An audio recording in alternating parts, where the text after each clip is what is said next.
对观音佛祖造前，请出封存一档的茶罐，开封了后，唔但会当泡茶，加生命、加持的福气淋落去，也可以当装入去抓手茶罐。这是台南和信堂甲普济协会斗阵举办的封茶活动，上早是来自社区营造补助计划，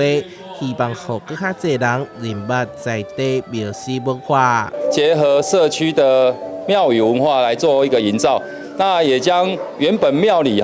画符求平安的精神，我们用封平安茶的活动，让大家能够来参与，用茶叶1年1度的祈福方式，让大家更多能够接受。今年很特别哦，也开始用这个有象征生肖的茶罐子来封存我们的平安茶哦。那今年是12年，那我们现在开始收集哦，希望我们很快可以完成这个12生肖。小龙年也祝大家顺顺遂遂。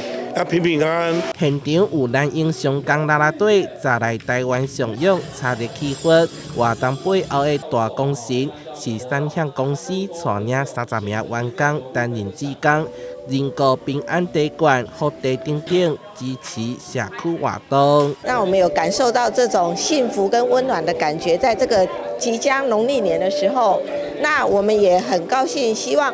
把我们和泰做公益的精神。一起来融入。普济社区的封茶文化已经迈入第6档，融入侪创意甲活力，新茶嘛会放入去罐仔内底，等待过冬佮开放，象征永续传承。台南新闻社会采访报道。